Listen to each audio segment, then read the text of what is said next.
Hey everyone, welcome to another episode of Table Talk. I'm your host, Jake Combs, and tonight we are taking a look at the GIJoe Role-Playing Game core rulebook. This is from Renegade Games Studios. We've shared some items from them in the past, and they have actually shared this with us for the purpose of our video. So let's go ahead and take a look at it. Now, it's a very nice, very sturdy feeling, very thick rulebook. Definitely is going to look great on the shelf. And then open it up. Now, what I hope to see, and I haven't read anything in here, this is the first time I've actually opened it up. It didn't come plastic sealed or anything. I'm hoping to see that Larry Hama was somehow involved, since he is basically the mastermind behind all of these characters that we love. And at the very least, I hope that he was consulted in some way. The only thing I did see is that the foreword is actually by somebody else entirely, which is actually by Luke Gygax, which I believe is the son of the guy who created D&D, if I remember correctly. So right off the beginning, it gives us our credits page. And I'm just looking through the names real quick just to see if Larry Hama does come up at all. All right, so no, his name did not come up, or either that or I did a very poor job reading. All right, so at the very least, I hope he was consulted. We do have a very thorough table of contents, which is really good to see. It's going to make finding different things easier. And I really like this 2-page spread of all of these GIJoe characters. If I remember correctly, I want to say that was actually a cover for the IDW series of GIJoe comic books. I see Darklon in there. I see Major Blood, Tomax and Zammot. We have Storm Shadow fighting Snake Eyes. We have Destro, Gung Ho, Zartan, Crocmaster, Big Boa, Firefly, Duke, CoverGirl, Wild Bill. So a lot of really well-known characters, and even some lesser-known ones like Slice and Dice are in there as well. You can see part of Scarlet. So definitely a really cool picture. Takes me back to the cartoons and playing with the figures, and the Marvel comic series as well. And then, so right off the bat, after we go from that, we go into General Hawk's Debriefing, which is basically give us a kind of a brief rundown of like who the main players are. And I do really like each main character that they have in here gets their own individual image, or with the exception of Tomax and Zammot, since they're the twins. And then some data files. Now with these ones, these characters don't all have their own individual photos, and these ones are actually Joe characters instead of the villains. Like Ace, Keelhaul, Airborne, Airtight, Alpine. None of them have their pictures. So on the second page, we get a big picture of Beachhead, and Beachhead's not even listed on that page. He's listed on the next page. So let's go ahead and just pick one of these at random, and we're gonna read what it says there. And then, so like here on this page, we have Duke and Flint, and both of them are on the same page that their information's on. So let's just grab this one, Hit and Run. So Pit Duty is combat simulation programmer. Hit and Run designs the scenarios for simulated situational combat training, infantrymen don't march, they run. They run to get to the battle. They run during the battle, and they run to get away from the battle. The army doesn't call it running. They call the first one advancing, the second maneuvering, and the last ditch engaging. Hit and Run calls it all running, and he's real good at it. So kind of give you just an idea of who some of the characters are. Like I like that I see Kamakura's in here, which in the IDW series, I don't remember actually seeing him as a character at all, because like he only really came out as a character during the Devil's Due run of comics, and he was actually the son of one of the Fred clones, or not really clones, but one of the Freds. And for those that don't know who the Freds are, they're basically Crimson Guardsmen that have all had their had plastic surgery to all look like the exact same guy. And so the son of one of the Freds, is actually Kamakura. And the very last issue of the Marvel run, Snake Eyes basically sends him a letter, kind of advising him, to make his own way, not to follow him into the army unless that's what he really wants, type thing. And then, years later, Devil Due picks up basically where that series leaves off, and Kamakura comes into that as a trained ninja and training ninja, and member of the army, and kind of following in Snake Eyes' footsteps. So that's really cool to see that. But I don't know if this is meant to follow the future laid out by Devil's Due, or the future laid out by Larry Hama with IDW, since Larry Hama did the entire run for Marvel, which then led into the entire run from IDW, which essentially negated the run that Devil's Due did, kind of treated it like it was like an alternate history type thing, or alternate future, and kind of never looked back on it, which honestly I don't like that they did that. But that's just my personal preference, because I really enjoyed the Devil's Due books, and Tim Seeley did most of the work on those and did a fantastic job. And the storylines that they did, I mean, we got groups like the Red Shadows introduced that were kind of like pulling strings, kind of like an evil Illuminati. Well, I mean, most people consider the Illuminati an evil group if they're real, but the Red Shadows was like basically, if the Illuminati were considered good as they are, these guys were the evil version. So even much more evil. So flipping through, like here we have Scarlet and Snake Eyes. And I honestly would have been shocked if the two of them did not get featured in here. And then let's see.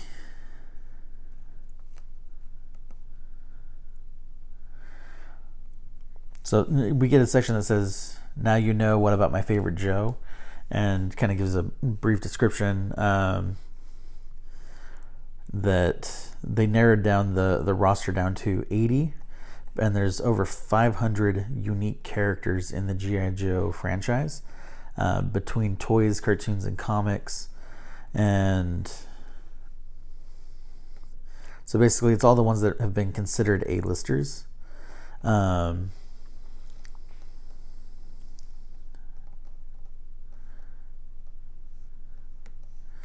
And they wanted to include characters from basically each iteration of the cartoons and the comics, which actually makes me wonder if Helix is in here, because she kind of came about through yep, there she is. So she's in there as well. So their goal was to basically pull from kind of each franchise, of GI Joe as it was, and pull like the main characters from there. So like some of the IDW stuff, leaned heavily on the Helix character, which, if I remember correctly, was first created as like a kind of a background character for the movies that ended up getting like a spin-off comic and was included in, I believe, the Xbox game, if I remember correctly. And then, like, other than the newer IDW stuff, like, she's shown up in there quite a bit, and but was not one of the original cast. So in here we have a character creation section.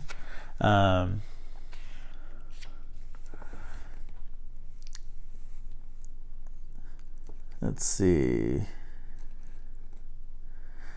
So basically the idea, like their suggestion is to, first discuss with the game master and the other players about what type of game you guys want to play. And because that'll have a big impact on the character that you make and what is appropriate for the setting. So like if you're playing a 80s G.I. Joe cartoon nostalgia game, it's definitely going to be, more kind of bubblegum than, the gritty modern G.I. Joe would be.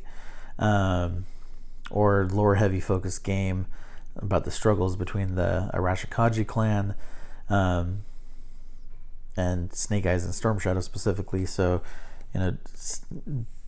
planning that out ahead of time will make the character creation setup easier. So that actually makes a lot of sense. Because not every mission, even though he was like the most used character, Snake Eyes is not appropriate for every situation.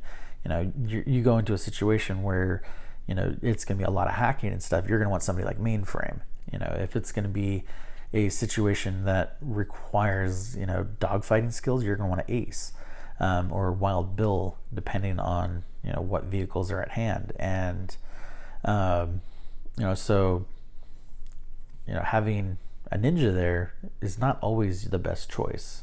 So I think that's really what they're getting at here. So then you focus on like the overall essence of the character, select their influences, choosing their origin, and then selecting a role. And then lastly, describing the character, including their equipment. And then I really like this picture of Scarlet here, which I believe is also another cover from the IDW comics. And then you go into form a squad,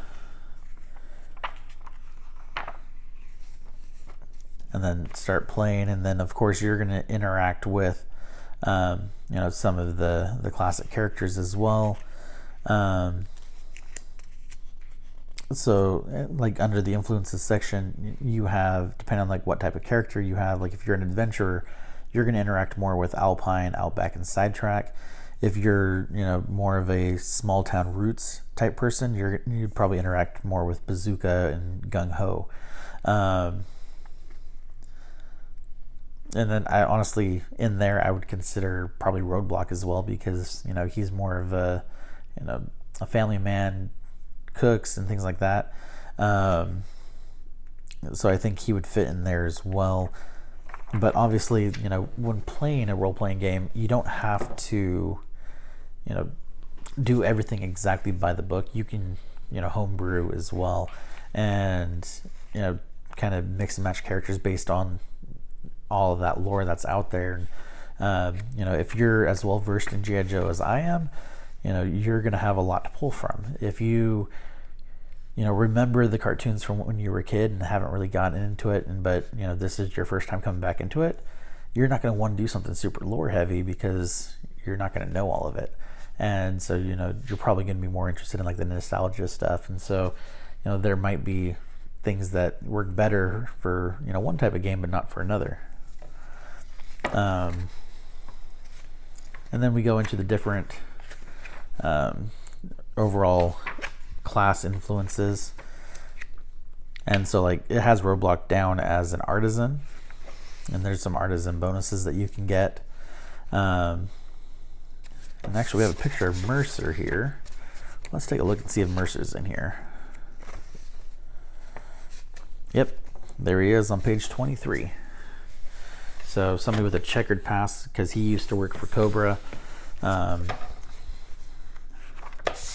actually that makes me wonder if Sergeant Slaughter's in here too, because him and Mercer were together.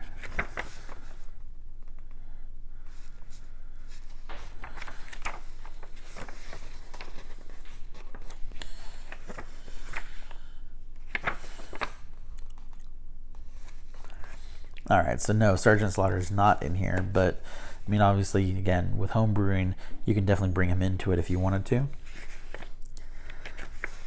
Gearhead, Nomad, Martial Arts, Small Town Roots, Thrill Seeker. And then in the origin section, there's some different origin branches specifically. So like if you originated from the Army, the Navy, the Air Force, non-branch specific support origins, like something like mainframe, non-military. So if you started as a civilian and came on straight from there, like somebody like Doc, I believe. I don't believe he started out in the Army or anything. If I remember correctly, he came straight in from being a civilian doctor, but I could be wrong on that one. Then we go to the different roles.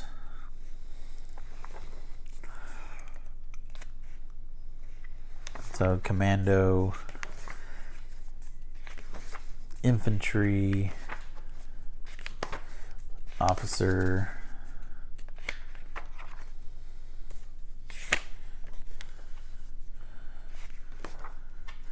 Ranger,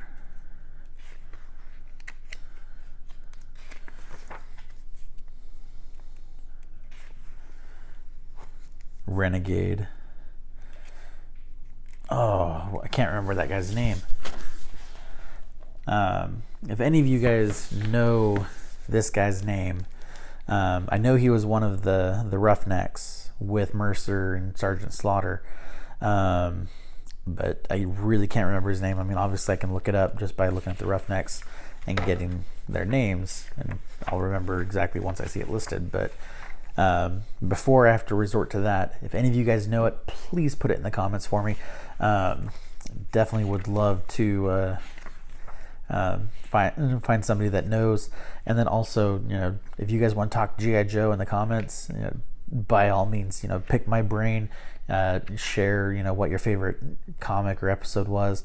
I definitely would love to talk G.I. Joe with somebody. I mean, honestly, I am a big G.I. Joe fan. I mean, I've even got the ink. So, you know that it runs pretty deep. So, and I've actually got another Joe tattoo planned eventually as well. But if you couldn't tell from the tattoo, my favorites were always the ninjas, specifically Storm Shadow and Snake Eyes. And honestly, out of the two, I always believed that Storm Shadow was always the better fighter, but he would always let his pride get the better of him, and refuse to take some of the shortcuts that Snake Eyes would. Like, Storm Shadow would basically never resort to using a machine gun, where Snake Eyes would, because he started out as a commando and then became a ninja. And so Snake Eyes is more versatile, but when we're talking like straight ninjas, Tommy is always the better ninja in my opinion. And whether we're talking comics or we're talking the cartoons or video games or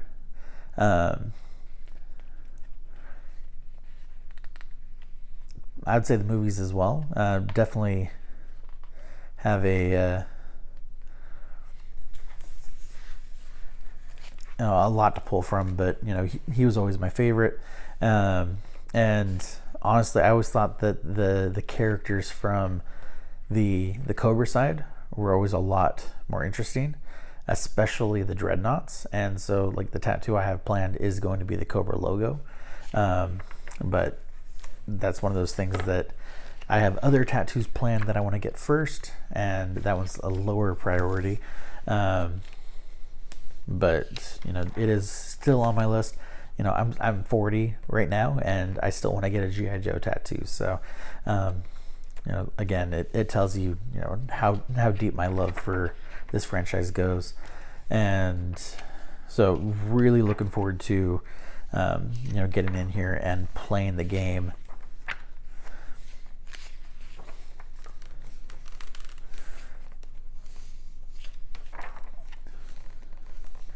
And I mean, just to flip through and look at the art, I mean, I love like seeing the characters. And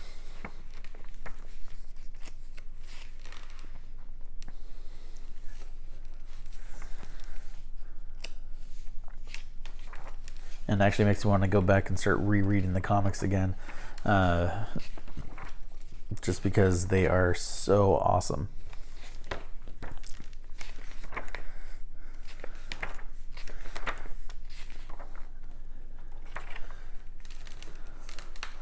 Like here we got Deep Six swimming near a Cobra submarine.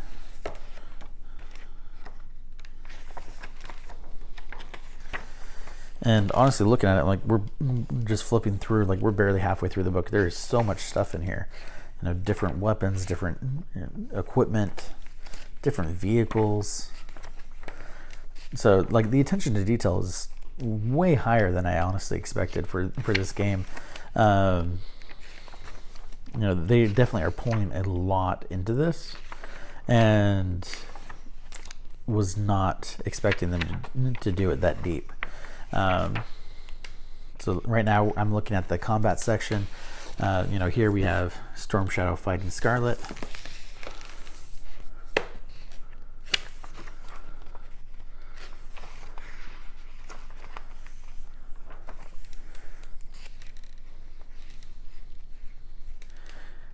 And then what I like is these little blurbs about different sections. It says knowing is half the battle, and then gives you an example of different parts of the rules. So like, the multiple targets, gives you an example of that. So right here, like I'm talking about.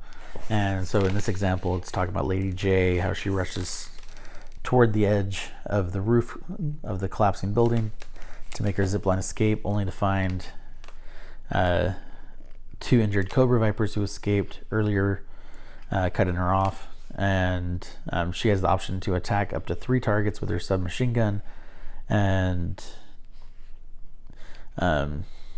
has enough movement to get within 10 feet of them to use the multiple attacks. She suffers a -1 shift for using the multiple target effect, bringing a D8 targeting to a D6. She and her GM determine she has no other benefits or penalties. She rolls twice, once for each Viper, getting a total of 10 and 16. Enough to hit one Viper's evasion defense, but not the other. One of the injured Vipers goes down, but her burst goes wide on the other. So, I mean, pretty simple mechanic to figure out the dice. But it sounds like you're going to need a lot of different types of dice in this game.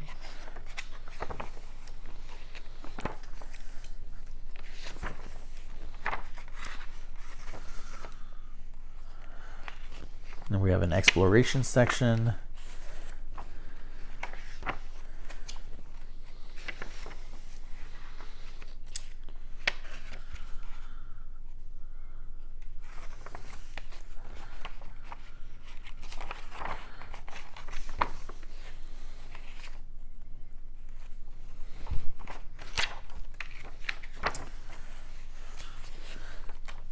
Locations, so like some main common locations as well as some generic ones. like forest or jungle biome, military base, Cobra Island, and actually that's some really good artwork for Cobra Island right there.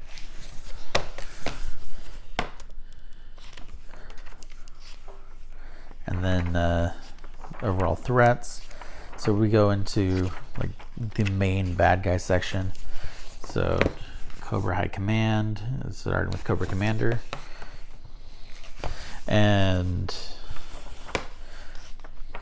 so like one thing like right off the bat that I don't really like is that the game automatically assumes that you want to be the good guy. Now, like me myself, I've always been more of a Cobra fan, so like I would be more geared towards wanting to play somebody in Cobra, and working up the ranks there, versus working up the ranks in GI Joe.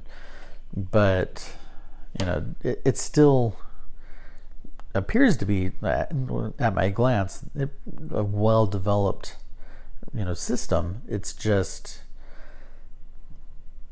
maybe it's a little too limiting, or maybe they're going to come out with like a supplement later on that allows you to play as Cobra. I'm hoping they do that eventually, unless they have a section towards the end where it gives you rules for doing that as well. Because most of this is focusing on the overall rules. Like, so here we have Baroness. We have Destro, Dr. Mindbender. We have Blackout, which he's actually one from the Devil's Due comics. I don't believe he ever made it into the IDW comics. A sniper who I believe he has like a brother on GI Joe, if I remember correctly. Or he started out like training for GI Joe and then got fired. Not sure which. Oh, so yeah, he does have siblings in GI Joe. Here it is. Bomb Strike and Barrel Roll are his siblings. So like that's basically his rules. He'll shoot any of them as long as it's not those two. We have Firefly, Major Blood, and then like the general Cobra Corps, Infantry, Cobra Recruit, Cobra Trooper, Apprentice, Officer, Televiper, Techno Viper, Motor Viper, Bat, the Battle Android Trooper, Strato Viper, and there's also mercenaries like the Crimson Guard, which come in different tiers like Cadet, Soldier, Immortal. We have Tomax and Zaymot.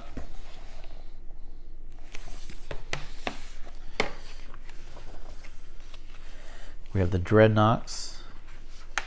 So Dreadnought Trainee, Bruiser, Scrapper. We have Zartan himself. Zorana, his sister. And in that splash image we had of all the different characters, I mean, his brother Xander was there, but it doesn't appear to be here because we go into the Red Ninjas. And then the various Cobra vehicles.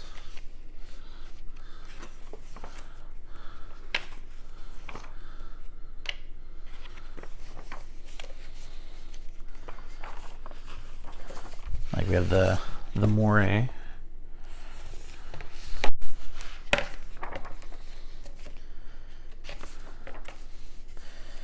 And then we have a running the mission section. So starting with the pit and your like a section for the GM or Game Master's eyes only to kind of prep for the mission. And then so these are predefined missions that you have. So like part 1 is welcome to the pit, and so getting everybody started.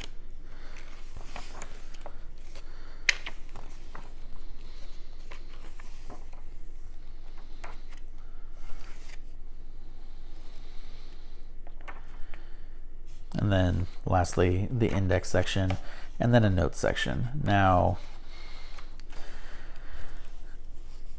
so other than, you know, missing a the ability to, play as Cobra. One big notable thing was really missing from here, and that was a page with the. Okay, actually not missing. I'm just blind. So I was gonna say a page with the stat sheet for you to fill out your character, and let's look at the fine print.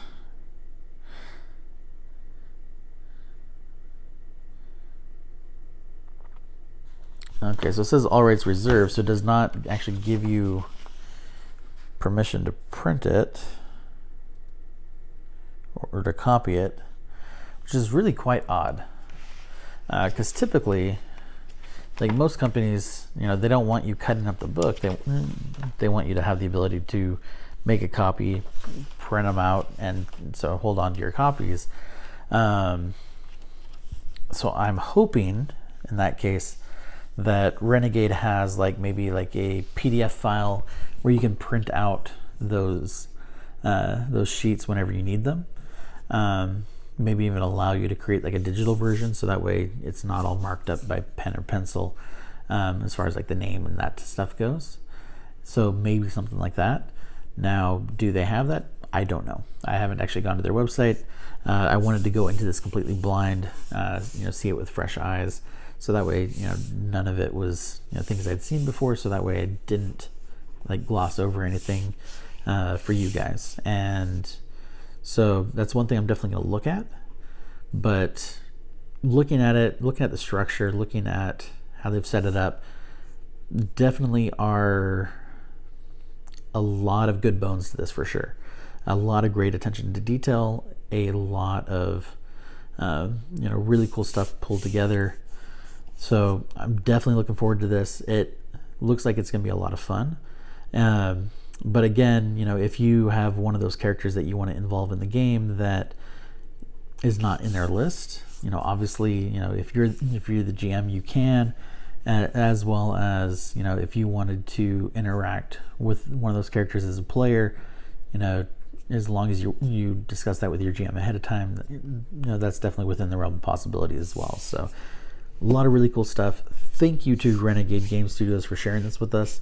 They actually have a lot of new G.I. Joe stuff coming out here in the near future. If some of it's not already ready, I know they have an actual minifigure game coming out, which I'm really excited about. Hopefully, we'll be lucky enough to get a copy of that as well to review. They also have a deck building card game coming soon as well. So a lot of really cool stuff down the pipeline to keep an eye out on, especially if you're a G.I. Joe fan like me. But that is it for tonight. Thank you guys as always for watching, and I hope you have a great night. Thank you.